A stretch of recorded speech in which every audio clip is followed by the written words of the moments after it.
everyone. Hi guys, welcome back. We want to start by thanking you for being here and especially for watching the last 4 videos that we did about my brother. As you can imagine, it's pretty difficult for me to talk about that and to share so freely the details of that. So thank you so much for watching. We appreciate it.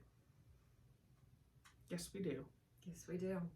So the other day, April and I were sitting down by the water in her car, gazing out at gorgeous Alaska, and we had what we think is a pretty awesome idea. And I'm going to let April fill you in on that one.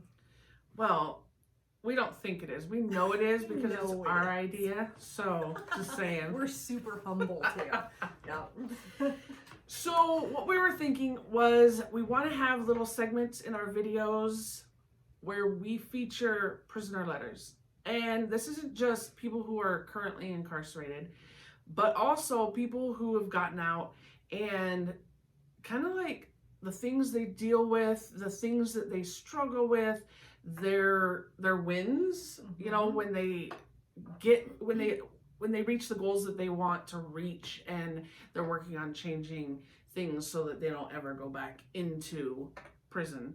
So we thought it'd be kind of cool if we got some people to start writing to us and we could read those letters. What we're gonna do is when we read a letter on here, then for the people that are out of prison right now, if we feature your letter, we're gonna send you something. So just letting you know. We're not sure what yet, but, or are we? I have some ideas. In the loop right here. We have some ideas. Yeah. There's coloring books. There's like these that were drawn by Nick, the guy that is part of this but is in prison, so can only be kind of part of it. That's Nick. Yes. You guys have already seen this picture. But yeah, he drew this and we made it into big stickers. We have some different things that we'll come up with, kind of, especially if we know you guys, then we can kind of get a feel for, oh yeah, I remember so-and-so, he was really into flowers. No, I'm just kidding. So we won't do flowers. But if people are in prison, well, they probably aren't seeing this, but I've talked to Nick and some other guys that are in there, and so they're going to spread the word around and let them know. However, at this moment in time, we're not really able to send them. We're coming up with some things, like maybe doing up a certificate of, you know, my name is so-and-so, and I was featured on In-N-Out, or In-N-Out Burger. Now I'm hungry. On Inside Outside, you know, YouTube channel, something like that. So at least they feel like a part of it. A part of it. Connected. Yeah. Yeah. And maybe even take a screenshot that would, you know, right now at the prison I used to work at and Liberty used to volunteer at, every letter is copied, and so everything's black and white unless you do it through Shutterfly. So I'll have to try and figure out how to do that. Yeah. Yeah, it makes the process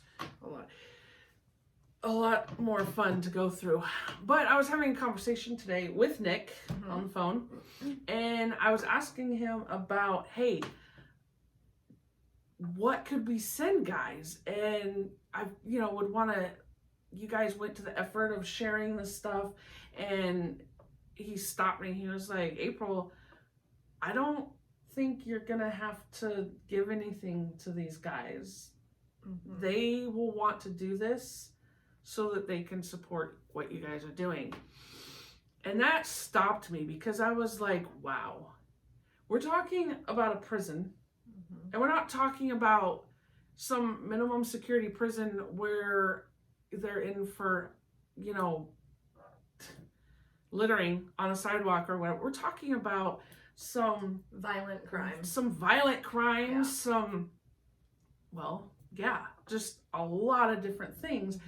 And yet we've got this working relationship of, no, this is the McCartys, and Liberty no, we got you. We're going to do this. And it just even more, it's not that I need it reinforced, but it reinforces for hopefully any of you guys watching the idea that you get so much more cooperation when you're treating people like human beings.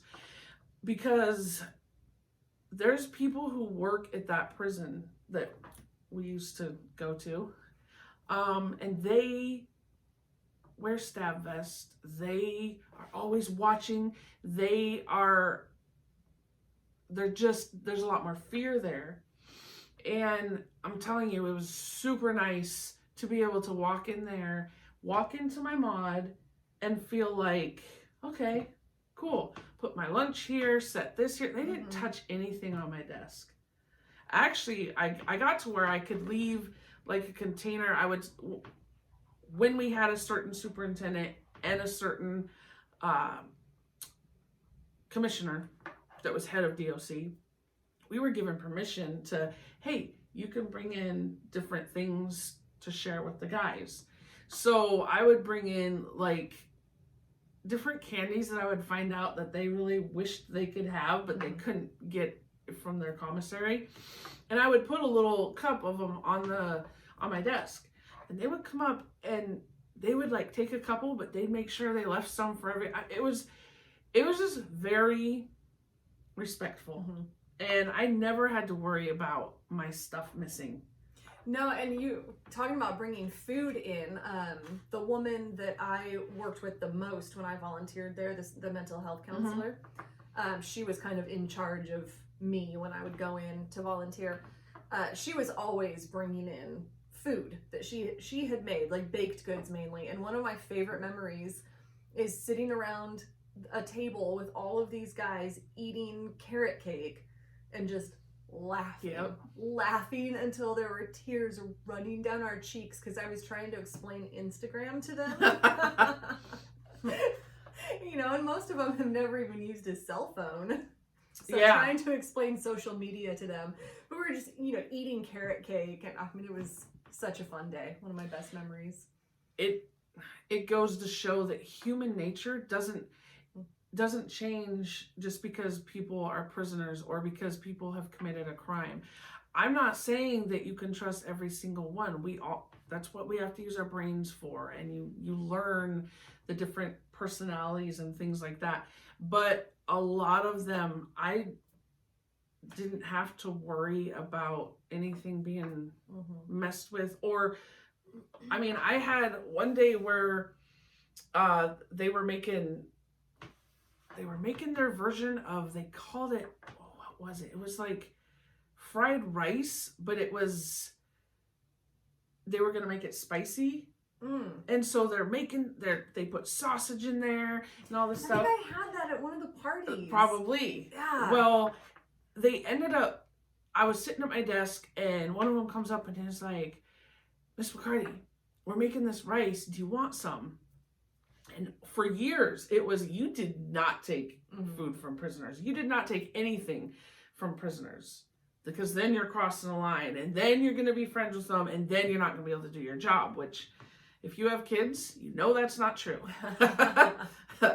So you know that you can love your kids and still be the figure of authority that needs to, to raise your kids.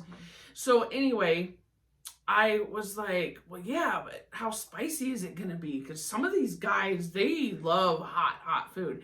And they're like, for you, we won't put the super hot sausage in there. We'll put this other. So when they're done, the thing is, they buy this food off a commissary, and they get paid 50 cents an hour at their job. So when I say that they're sharing their food, it's more than like if you go to a neighbor's house and they have food and it's just, always there.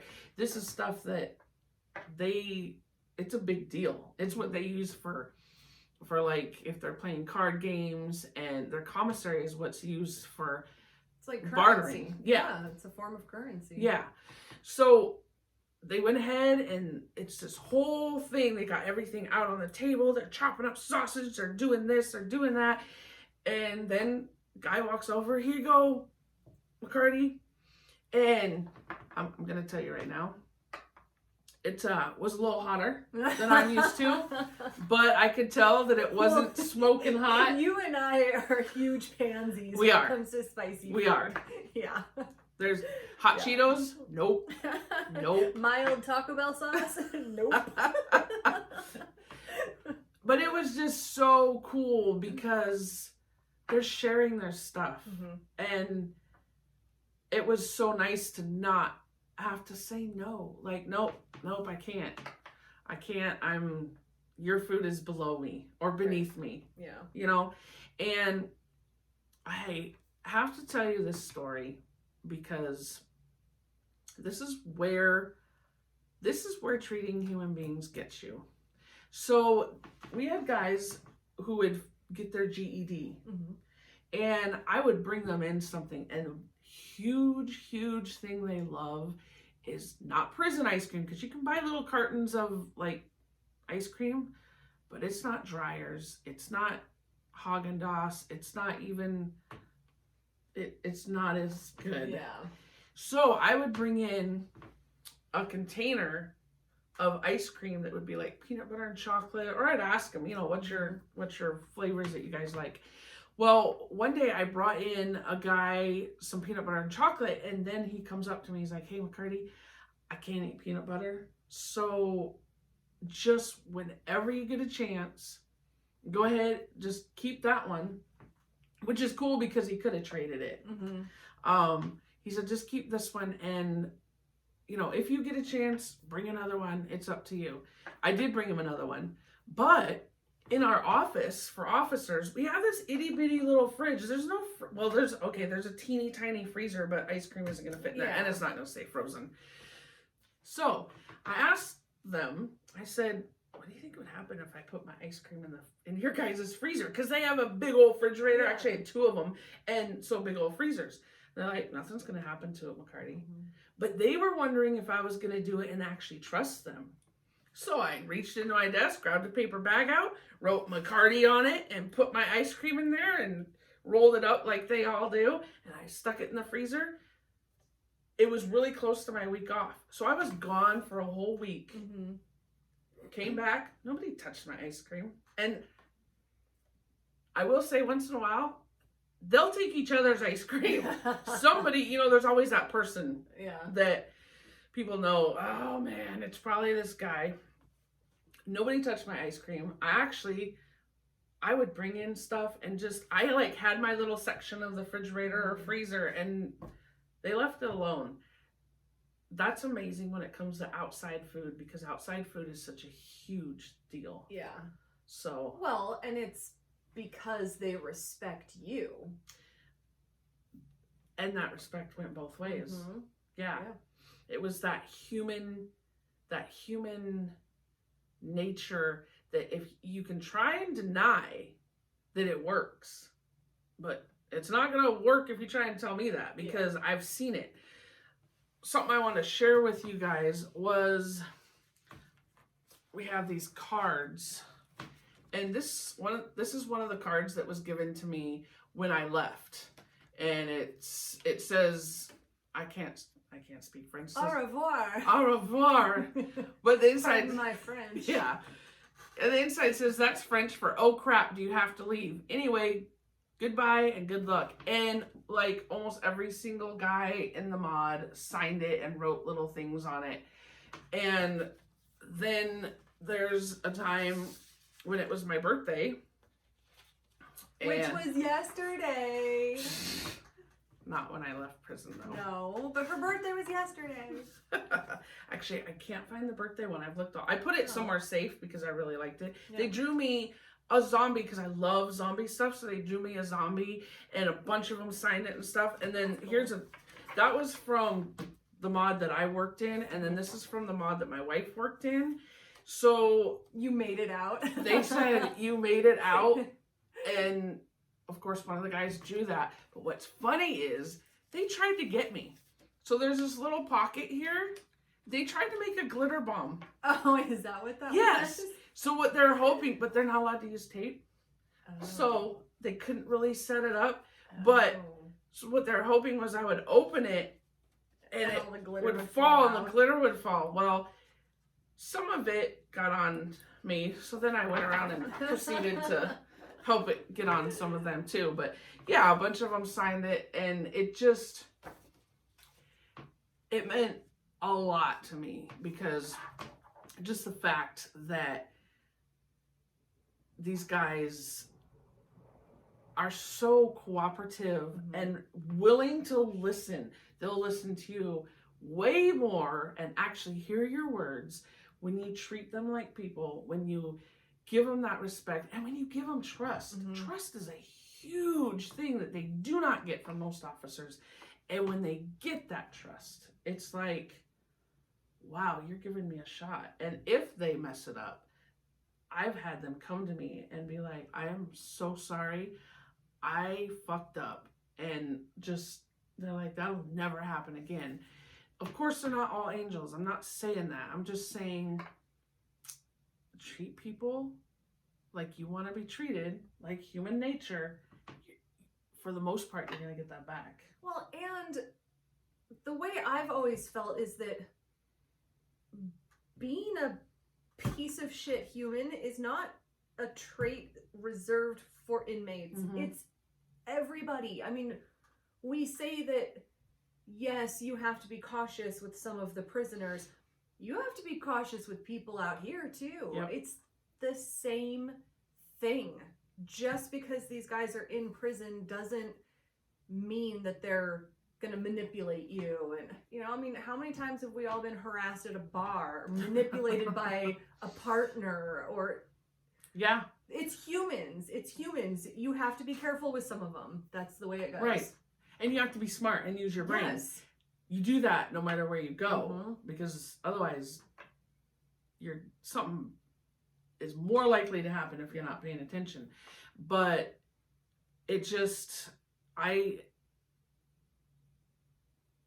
the last part of my time working at that prison, I say last part, it was so weird how it bled into the way it started out when I worked there, and that whole mindset, and how it started switching into the other idea of, when I get treated like shit, I want to lash out, and just how that changed. And that's a huge reason why we're doing this, is because if that can come across and that can start changing in the prisons, you can reach those people that otherwise aren't going to listen to you if you're just a jerk to them. So yeah, I mean, just like my time doing animal rights and marine conservation, no one is going to be open to your opinion if you're just a dick to them. Right. They're not going to hear anything you say. No, I was a foreign correspondent, and seeing the other people in my organization just treat this other group of people in such a horrible way, saying horrible things to them, saying you need to change what you're doing and do it my way, no one is going to respond to that. Nope. It's like your mom telling you to stay away from the bad boy when you're a teenager. What do? You go date the bad boy, right? Right. Exactly. So, hence, we're going to start doing prisoner letters. And so if you guys know people, it doesn't have to just be this prison. If you guys are watching and you know people and can get that message out, I mean, send them in. We'll put our email at the end of this video, and start sending us stuff. Yep. We want to be supportive. We want to be a support. So that's what we're looking to do. And the more ways that we can do that, we're going to incorporate them into our videos and stuff. And we want you guys to get involved. We don't want it to be just me and April sitting here talking to you guys every time. You know, we want to get you guys involved so that you know how important you are to us, and become invested and create a movement, create change. Exactly, because it's going to take a lot more than just Liberty and I and Nick. It's going to take people starting to, oh, okay, what can I do? So we'll have some more ideas for you coming up. Yes. Thank you guys so much for watching. We will see you next time. Yes, thank you. Bye. Bye.